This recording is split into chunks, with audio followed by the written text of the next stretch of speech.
তো মৃত্যুর প্রস্তুতি সম্পর্কে আপনি চিন্তাশীল হবেন, এর গুরুত্ব দেবেন কখন? যখন মৃত্যুর হাকিকতটা আপনি বুঝতে পারবেন। মৃত্যুর হাকিকত কি এটা আমাদেরকে জানতে হবে। আমরা তো জানি মৃত্যু মানে একটা জীবন্ত মানুষ মরে যায়, মৃত্যুর মাধ্যমে একটা প্রাণকে নিয়ে নেওয়া হয়, এতটাই জানি। মানে জীবিত মানুষ মরে গেছে, এই এতটুকু বিশ্বাস কাফেররাও করে, অমুসলিমরাও করে। কিন্তু আমাদের মুসলিমদের বিশ্বাস এতটার মধ্যে ক্ষান্ত থাকলে চলবে না। আজকে শুধু আমরা এতটা স্মরণ রেখেছি বিদায় আমাদের আমল, আমাদের চিন্তাধারা কাফেরদের মতো হয়ে গেছে। কিন্তু এটা মৃত্যুর আসল হাকিকত নয়, বরং মৃত্যুর আসল হাকিকত হচ্ছে মৃত্যুকে সৃষ্টি করা হয়েছে এই জগৎ থেকে আরেকটা জগতে যাওয়ার একটা মাধ্যম। এই জগৎ থেকে আরেকটা জগৎ, মানে এই জীবনটা শেষ হয়ে আরেকটা জীবনের সূচনা হবে এই মৃত্যুর মাধ্যমে। এর জন্য আল্লাহ মৃত্যুকে সৃষ্টি করেছে। তো মৃত্যু হলো এমন একটা সাবাব, এমন একটা মাধ্যম যার মাধ্যমে আপনার দুনিয়ার জীবন শেষ হয়ে পরকালের জীবন শুরু হবে। এটা আমরা বলি আমাদের বিশ্বাস। সেই জগৎটাকে আমরা কি বলি? পরকাল, হাসর, বিচারের মাঠ বলি, ইহকাল আর পরকাল, আখেরাত। কিন্তু বহু মানুষ পৃথিবীতে সেই জীবনটাকে মানে না, বিশ্বাস করে না, কিন্তু আমরা মানি। যারা শুধু মৃত্যুকে বিশ্বাস করে, তার পরের জীবনকে বিশ্বাস করে না, তাদের মধ্যে আর আমাদের মধ্যে পার্থক্য হলো কর্মে। তারা যেহেতু মৃত্যুর পরবর্তী জীবনকে বিশ্বাস করে না, এই দুনিয়াটাই হলো তাদের জীবন, তারা যা খুশি তা করে ফেলতে পারে। কিন্তু আমি আর আপনি যখন বিশ্বাস করি যে এই জীবনের পরে আরেকটা জীবন আসবে, আর সেটাই হলো চূড়ান্ত জীবন, সেই জীবনে কি আছে? দুইটা জিনিস, মাঝামাঝিতে কোনো কিছু নাই। এক হলো শাস্তি, আরেক হলো শান্তি। পরকালে এর বিপরীত কিছুই নেই। যেই দিন কোনো ব্যক্তির মৃত্যু হবে, সেই দিন থেকে হয় সে একটা শান্তির জীবন পেয়ে যাবে, অথবা তার শাস্তি চালু হয়ে যাবে। মাঝামাঝিতে কোনো পথ আল্লাহ রাখেন। এই জন্য মৃত্যুটা এত সেন্সিটিভ একটা বিষয়। ওই মৃত্যু মুহূর্ত থেকে শুরু হয়ে যাবে আপনার দুইটা জীবনের যে কোনো একটা জীবন। এখন কোন জীবনটা আপনি চাচ্ছেন, তাহলে সেই জন্য আপনাকে প্রস্তুতি গ্রহণ করতে হবে। আপনি যদি চান যে মরার পরে আমি একটা শান্তির জীবন চাই, তাহলে ওই মৃত্যুটা আপনাকে ওই অবস্থায় মরতে হবে যেই অবস্থায় মরলে আপনি শান্তির জীবন পেয়ে যাবেন। আর যদি খামখেয়ালি খেলতামশা করে মরে যান, তাহলে মরে যাওয়ার পরে আপনার শাস্তির জীবন শুরু হয়ে যাবে, শান্তি আপনি পাবেন না। এই জন্য মৃত্যুটা হচ্ছে অনেক সেন্সিটিভ একটা বিষয়। এর হাকিকত হলো একটা জীবনকে সমাপ্ত ঘটিয়ে আরেকটা জীবনের শুরু করা হয়। আর এই মর্মে কোরআন থেকে একটা চমৎকার তাফসীর আমি আপনাকে দেখাই, যেটা আপনি আশ্চর্য হয়ে যাবেন যে সাহাবায়ে কেরামরা কি ব্যাখ্যা করতেন। সূরা আল কিয়ামা ৭৫ নম্বর সূরা, তার ২৬ থেকে নিয়ে পড়েন। তাতে আল্লাহ সুবহানাহু ওয়া তাআলা বলছেন, কাল্লা ইযা বালাগাতিত তারাকি। আল্লাহ বলছেন কখনো নয়, এই কাফেররা ঈমান আনবে না ততক্ষণ পর্যন্ত যতক্ষণ পর্যন্ত তাদের কণ্ঠ, মানে তাদের আত্মা কণ্ঠগত না হয়ে যাবে। কাল্লা ইযা বালাগাতিত তারাকি ওয়া কিলা মান রাক। আল্লাহ সুবহানাহু ওয়া তাআলা বলছেন সেই দিন সে বলবে, কে আছে আমাকে উদ্ধার করার মতো, আমাকে সারিয়ে দেবে, আমাকে বাঁচিয়ে দেবে, কে আছে? রাক। সেই দিন সে যখন দেখতে পাবে কেউ আজকে আমাকে বাঁচাতে পারবে না, সেই দিন সে বলবে ওয়াজান্না আন্নাহু ফিরাক। সে বুঝে নেবে যে আজকের এই দিনটা হলো এই পৃথিবীকে ছেড়ে যাওয়ার দিন। সে বুঝতে পারে ফিরাক মানে আজকে হচ্ছে এই পৃথিবীকে ছেড়ে যাওয়ার দিন আমার। সে বলবে ওয়াজান্না আন্নাহু ফিরাক ওয়ালতাফাতিস সাকু বিসাক। আল্লাহ বলছেন সেই দিন কি হবে? প্রাণটা যখন বের হয় দেখতে পাবেন খিঁচুনি দিয়ে তার পায়ের সাথে পা লেগে যায়। এই জন্য সাক বলা হয়েছে। সাক বলা হয় হাঁটু থেকে নিয়ে পায়ের গিট, এই পিণ্ডুলিটাকে সাক বলা হয়। এটা জড়িয়ে যায় যখন খিঁচুনি ওঠে, সবকিছু যেন ভেঙে চুরে যাচ্ছে এমন। এই জন্য বলছে তাফাতিস সাকু বিসাক ইলা রাব্বিকা ইয়াউমা ইযিনিল মাসাক। এটাই হলো তার রবের সাথে সাক্ষাৎ হওয়ার দিন। এই আয়াতের তাফসিরে দেখতে পাবেন এখানে বলা হয়েছে মৃত ব্যক্তির পায়ের সাথে পা লেগে যাওয়া, কিন্তু আব্দুল ইবনে আব্বাস এবং আলী রাদিয়াল্লাহু তাআলা আনহুর ব্যাখ্যা করেছেন এটা হলো এমন একটা দিন, এমন একটা সময়, এই মৃত ব্যক্তির সামনে দুইটা জগৎ আল্লাহ একসাথে করে দেন। তার মানে ইহকাল আর পরকাল দুইটা জগৎকে আল্লাহ তার সামনে দাঁড় করিয়ে দেয়। এই ব্যক্তি দেখতে পায় যে আমি দুনিয়া ছেড়ে এখন পরকালের বর্ডারে পা দিচ্ছি। তাফাতিস সাকু বিসাক। এটাই হবে। আলী রাদিয়াল্লাহু তাআলা আনহু বা আব্দুল ইবনে আব্বাস রাদিয়াল্লাহু তাআলা আনহুর ভাষাটা কি, সে ভাষাটা আমি আপনাকে পড়ে শোনাই। ইবনে কাসির রাহিমাহুল্লাহ তা কোট করেছেন যে কালা ইবনে আব্বাস রাদিয়াল্লাহু তাআলা আনহুমা আত্তাফাতু আলাইহি দুনিয়া ওয়াল আখিরা। ইত্তাফা হচ্ছে দুনিয়ার শেষ প্রান্ত এবং পরকালের শুরু। যেমন আমরা যদি কোনো অন্য দেশে যাই, যেমন আমরা ইন্ডিয়ার চারপাশে, আমাদের ইন্ডিয়া বার্মা বর্ডার এলাকায় আমরা আছি, আপনি এমন একটা পয়েন্টে গিয়ে অনেকে আপনার ভিজিট করতে যায়, সে দুই দিকে দুই পা দেয়, এভাবে ছবিও উঠায় অনেকে, কি বলে যে দেখো এক পা আমার বাংলাদেশ, এক পা আমার ইন্ডিয়া, মাঝখানে যে বাঁধ বা দাঁত, এটা কি, এটা হচ্ছে তার বর্ডার। প্রত্যেকটা মৃত্যু ব্যক্তির এমন একটা সময় আসে যেই সময় তার এক কদম থাকে দুনিয়ায়, এক কদম থাকে তার পরকালে, সেটা ওই ব্যক্তি বুঝতে পারে আর কেউ বুঝতে পারে না।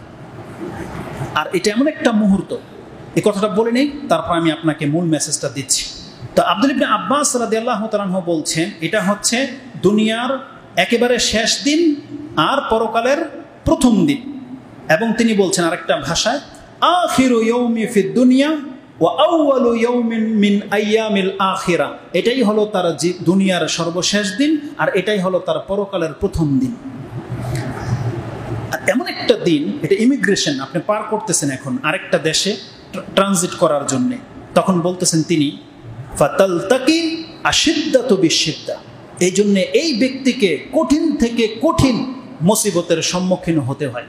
ইল্লা মান রাহিমাল্লাহ, এই কঠিন মুসিবত থেকে কেবলমাত্র মুক্তি পায় ওই ব্যক্তি যেই ব্যক্তির উপরে আল্লাহ রহম করে থাকে। তার মানে মৃত্যু মুহূর্তটা এত কঠিন একটা পরিস্থিতি। সাধারণত আপনি এক দেশ থেকে আরেক দেশে যাবেন, আপনাকে কত চেক করা হয়, কত আইডেন্টিফাই আপনাকে করে তারপরে আপনাকে পাস দেয়, সুবহানাল্লাহ। তার আগে কত ইনকোয়ারি হয় আপনার ব্যাপারে, সব কিছু ওকে হলে তখন আপনাকে ওই দেশে ঢোকার অনুমতি দেওয়া হয়। এটা কত কঠিন। ইমিগ্রেশন যারা পার করেছেন তারা বুঝেন। আপনার যদি ছবির সাথে আপনার পাসপোর্টের ছবি মিল না থাকে, আপনার যদি ওভার রাইটিং করা থাকে, কোনো একটা ক্লু যদি দেখতে পায়, সন্দেহ হয়, আপনাকে ঘন্টার পর ঘন্টা দাঁড় করিয়ে রাখবে, সবার শেষে আপনাকে ইনকোয়ারি করবে। কত কঠিন সেই মুহূর্তটা, আমরা সেটা করে জানি, ওই মুখোমুখি হয়েছে বুঝতে পারি।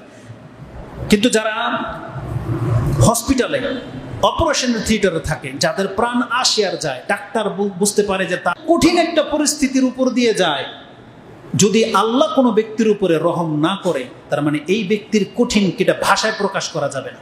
কি বলা হয়েছে, একটা উলের মধ্যে কাঁটা লাগিয়ে টানলে যেরকম ছিঁড়ি বেড়ে বেরোয়, এই ব্যক্তির আত্মাটা তার দেহ থেকে এভাবে ছিঁড়ি বেড়ে বের করা হয়, আরো কঠিন থেকে কঠিন হতে পারে। আব্দুল ইবনে আব্বাস বলছেন এই মুহূর্তে কেবলমাত্র আল্লাহ যার উপরে রহম করবে সেই ব্যক্তি কেবল শান্তি পাবে বা সহজ মৃত্যু হবে, না হলে এই মুহূর্তটা খুব কঠিন একটা মুহূর্ত। তার মানে এই দুনিয়া থেকে ট্রানজিট করার একটা পথ হচ্ছে এই মৃত্যু, বিকল্প কোনো পথ নাই। যদি বিকল্প কোনো পথ থাকতো তাহলে আমরা আল্লাহর কাছে চেয়ে নিতাম, আল্লাহ এই কঠিন সিস্টেম নয়, তুমি সহজ কোনো সিস্টেমে তোমার সাথে সাক্ষাৎ করার তৌফিক দান করো। মানুষের জন্মটাও একটা কঠিন মুহূর্ত, মৃত্যুটা একটা কঠিন মুহূর্ত। জন্মটা তার ব্যক্তির হয়তো কষ্ট হয় না, কিন্তু যিনি জন্ম দেয় তিনি বুঝতে পারে এর কষ্টটা কত, প্রত্যেক মা বুঝতে পারে। আর মরার সময় সেই ব্যক্তি বুঝতে পারবে তার আত্মাটাকে বের করে নেওয়ার সময় তার কতটা কষ্ট রয়েছে, সেই ব্যক্তি বুঝতে পারবে। তো আব্দুল ইবনে আব্বাস রাদিয়াল্লাহু তাআলা আনহুমা তিনি বলতেছেন এই মৃত্যুটা হলো এমন একটা মাধ্যম যে একটা জগৎ পার করে দিয়ে আরেকটা জগতের শুরু। ওই জগৎটা যদি শুরু না হতো তাহলে আমাদের এই রং ঢং, আমাদের এইভাবে চলাফেরা, স্বাস্থ্য, কোনো ক্ষতি নেই আমাদের। কিন্তু যখন এই জীবনের পরে আরেকটা জীবন রয়েছে, অতএব জেনে নেন আমাদের এই চালচলন, আমাদের এই আচার ব্যবহার, আমাদের এই রং ঢং কিন্তু আমাদেরকে ক্ষতির দিকে ঠেলে দিচ্ছে। আমরা কিন্তু আল্লাহ সুবহানাহু ওয়া তাআলার কাছে জবাব দিতে পারবো না, আমরা ফেঁসে যাব। আর এই অবস্থায় এই ব্যক্তি বলতে পারে যে আমি আমার লাইফে এমন কিছু করেছি যে আমি হয়তো সহজ মৃত্যু পাবো, আমার হয়তো মরতে কষ্টই হবে না। এই কষ্ট থেকে আমরা কে মুক্তি পেতে পারি? কে আছে আমরা যে চিন্তাশীল হব যে আমাদের মৃত্যুটা কি অবস্থায় হবে? আল্লাহ সুবহানাহু ওয়া তাআলা তিনি যদি কারো উপরে রহম করে, সেই ব্যক্তি কেবল বাঁচতে পারবে যে মৃত্যুর যন্ত্রণা থেকে কিছুটা নাজাত পাবে। এই জন্য আমাদের প্রস্তুতি নেওয়া দরকার, যাতে করে মৃত্যুর সময় আমি একটা সহজ মৃত্যু পাই এবং মৃত্যুটা যেন আমার কল্যাণকর অবস্থায় হয়। এটাই হলো প্রস্তুতি নেওয়ার মূল কারণ, কারণ এরপরে আমাদের আরেকটা সময় শুরু হয়ে যাবে। তো এই সময় দুটি জগতের একসাথে জড়ো করে দেওয়া হয়। এটা বলার পেছনে আমার মূল কারণ কি জানেন? যারা আপনারা আজকে আমরা পরকালে বিশ্বাসী, আমরা আল্লাহকে দেখিনি, ফেরেশতাকে দেখিনি, মুহাম্মদ সাল্লাল্লাহু আলাইহি ওয়াসাল্লামকে পর্যন্ত দেখিনি, কোরআন নাজিল হতেও দেখিনি, তারপরে আমরা পরকালে বিশ্বাসী। আমাদের মাঝে আর কাফেরদের মাঝে পার্থক্যটা কি জানেন? এই মৃত্যুর মুহূর্তটা। আজকে আমাদের চেহারা মলিন থাকে, আমরা কষ্ট পাই, কিন্তু প্রত্যেকটা মুমিন ব্যক্তি মৃত্যুর সময় যখন নিজের চোখে ফেরেশতাকে দেখতে পাবে, সেই দিন সে প্রশান্তির একটা হাসি সে ফুটবে তার মুখে, যে আমি মুহাম্মদ সাল্লাল্লাহু আলাইহি সাল্লামের কথা, কোরআনের কথা মেনে নিয়ে আমি ভুল করিনি, আমি প্রতারিত হইনি, আমি ধোঁকা খাইনি। আলহামদুলিল্লাহ, যে পরকাল যে সত্য এটা স্পষ্ট হয়ে গেছে। ওই সময় প্রত্যেকটা ব্যক্তি পরকালটা দেখতে পাবে, আল্লাহ তার কাছ থেকে পর্দা সরিয়ে দিবে, দুনিয়ার পরকাল দুইটা জগৎ সে দেখতে পাবে। আর এটা প্রত্যেক কাফেরও দেখতে পাবে। যেই কাফের আল্লাহর কাছে দাবি করতো, মুহাম্মদ সাল্লাল্লাহু আলাইহি ওয়াসাল্লামকে বলতো যে আমরা ঈমান আনবো যদি ফেরেশতাকে দেখতে পাই অথবা আল্লাহকে যদি দেখতে পাই, আল্লাহ সুবহানাহু ওয়া তাআলা বলছেন প্রত্যেকটা কাফের এমন একটা সময় আসবে যে ওকে ফেরেশতা আমি দুনিয়াতেই দেখিয়ে দেব। যখন মালাকুল মউত আসবে, সেই ফেরেশতাকে ওই কাফের, মুনাফিক, পাপী প্রত্যেকে সচক্ষে দেখতে পাবে। সেই দিন তার কত লাঞ্ছিত হবে সে, যে হায় আমি যদি কোরআনের কথাটা মেনে নিতাম, আমি যদি মুহাম্মদ সাল্লাল্লাহু আলাইহি ওয়াসাল্লামের দিনের বিধানটাকে মেনে নিতাম, আমি যদি পরকালে বিশ্বাসী হতাম, তাহলে আজকে এই লাঞ্ছনার শিকার আমি হতাম না। সে কোনো দেখে নেওয়ার পরে তার ফিরে আসার কোনো চান্স আছে? কোনো লাভ হবে? কোনো লাভ হবে না। প্রত্যেকটা ব্যক্তির একিন হয়ে যাবে যে পরকাল সত্য, এখন বিচার শুরু হয়ে যাবে। আল্লাহ রয়েছেন যাকে আমরা অস্বীকার করেছি, কি হবে সেই ব্যক্তি? আর প্রত্যেকটা মুমিন সেদিন হাসবে, প্রত্যেকটা মুমিন সেদিন আলহামদুলিল্লাহ বলবে যে আল্লাহ আমাকে হেদায়েত করেছে, আলহামদুলিল্লাহ, আলহামদুলিল্লাহ যে আমি কোরআনের প্রতি ঈমান আনতে পেরেছিলাম, আলহামদুলিল্লাহ যে আমি কোরআন বুঝতে পেরেছিলাম। সেই দিন সে আলহামদুলিল্লাহ বলবে। আল্লাহ সুবহানাহু ওয়া তাআলা সেই কথাগুলো কোরআনে উল্লেখ করেছে। আসলে একটা আয়াত দেখাই যে কাফেররা যে ফেরেশতাদেরকে দেখতে চেয়েছিল, এই কথাটা আল্লাহ সুবহানাহু ওয়া তাআলা সূরা ফুরকান 22 নম্বর আয়াতে উল্লেখ করেছেন। তার জবাবটা আল্লাহ সুবহানাহু ওয়া তাআলা 21 নম্বরে দেখতে চেয়েছে, তার জবাবটা 22 নম্বরে রয়েছে। কাফেররা বলতো ওয়াকালাল্লাযিনা লা ইয়ারজুনা লিকাআনা, আল্লাহ বলছেন যারা আমার সাথে সাক্ষাৎ কামনা করে না, যারা পছন্দ করে না যে আল্লাহর সাথে আমার সাক্ষাৎ হোক, মানে আল্লাহতে বিশ্বাসী না। ওয়াকালাল্লাযিনা লা ইয়ারজুনা লিকাআনা লাউলা উনজিলা আলাইনাল মালাইকাতু, যদি আমাদের উপরে ফেরেশতা নাজিল হতো, আও নারা রাব্বানা, অথবা আমরা যদি আল্লাহকে দেখতে পেতাম। এই কাফেররা এটা বলেছিল যে আমাদের উপরে যদি ফেরেশতা নাজিল করা হতো অথবা আল্লাহকে যদি দেখতে পেতাম, তখনই আমরা ঈমান আনতাম। তারা এটা বলেছিল। এবং তারা এই কথার জবাবে আল্লাহ সুবহানাহু ওয়া তাআলা তার পরের আয়াতে বলতেছেন ইয়াউমা ইয়ারাউনাল মালাইকাতা, অবশ্যই এই দিন তারা প্রত্যেকে ফেরেশতাকে দেখতে পাবে।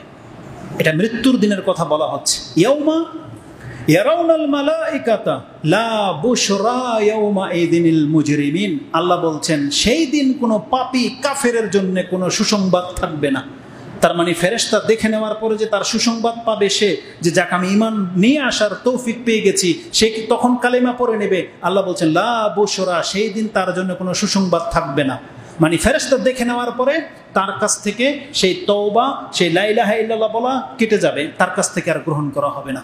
তা আল্লাহ সুবহানাহু ওয়া তাআলা বলছেন লা বুশরা ইয়াউমা ইযিনিল লিল মুজরিমিন। আর এখানে আরেকটা সূক্ষ্ম কথা বলে দিই, এই আয়াতে আল্লাহ কাফের, মুনাফিক বলেনি, আল্লাহ মুজরিম বলেছে। মুজরিম পাপী, মুজরিমকে বলেছে।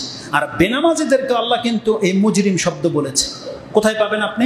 সূরা কালামের মধ্যে আছে। আল্লাহ বলছেন ফি জান্নাতি ইয়াতাসাআলুন আনিল মুজরিমিন, জান্নাতীরা অপরাধীদেরকে জিজ্ঞেস করবে মা সালাকাকুম ফি সাকার, তোমরা এই সাকার নামক জাহান্নামে কেন? তাদের প্রথম জবাব হবে কাদের?